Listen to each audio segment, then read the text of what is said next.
کسی زمانے میں ایک سوداگر تھا اور بڑا مالدار بھی تھا۔ وہ مختلف جانوروں کی بولیاں بھی اچھی طرح سمجھتا تھا۔ اسی دن اس نے اپنے مویشی خانے میں گدھے اور بیل کو آپس میں باتیں کرتے سنا۔ بیل گدھے سے کہہ رہا تھا، تم خوش قسمت ہو جبکہ میں سارا دن ہل چلاتا ہوں اور تم مزے سے رہتے ہو۔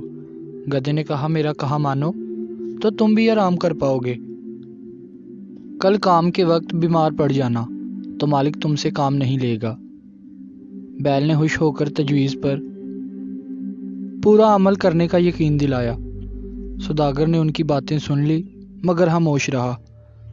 اگلے دن جب ملازم نے بیل کے بیمار ہونے کی اطلاع دی تو سوداگر مسکرا دیا اور کہا کہ گدھے کو لے جاؤ۔ نوکر گدھے کو لے گیا اور شام تک کام لیا۔ رات کو جب گدھا آیا تو بیل نے شکریہ ادا کیا کہ تمہاری تجویز خوب رہی اور مجھے آرام کرنے کا موقع ملا۔ گدھا دن بھر مشقت سے چور چور تھا۔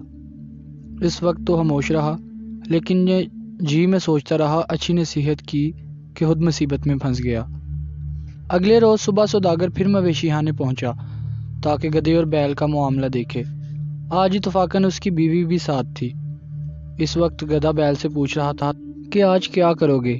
بیل نے کہا، آج بھی میں بیمار ہوں گا۔ گدھے نے کہا، نہیں، ایسا غضب نہ کرنا۔ مالک کہہ رہا تھا، اگر بیل تندرست نہ ہوا تو اس کو ذبح کر دیا جائے گا، اس لیے بہتر یہی ہے کہ آج کام پہ جاؤ ورنہ جان کو خطرہ ہے۔ سوداگر یہ سن کر ہنس پڑا۔ اس کی بیوی نے حیران ہو کر پوچھا، آپ کیوں ہنسے؟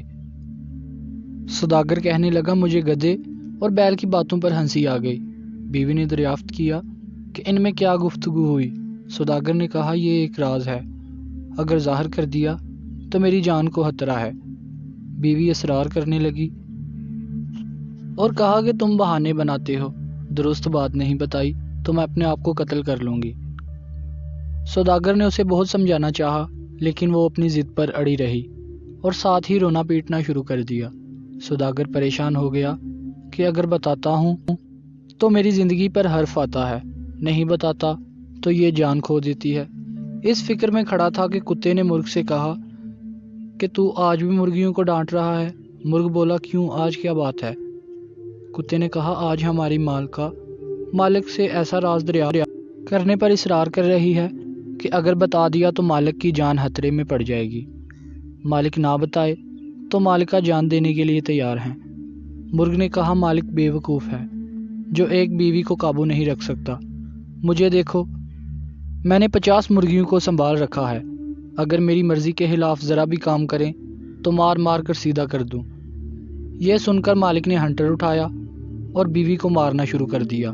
عورت ڈر گئی اور سوداگر کے قدموں میں گر کر معافی مانگی کہ تمہاری مرضی کے خلاف آئندہ کوئی کام نہیں کروں گی اور کبھی ضد نہیں کروں گی۔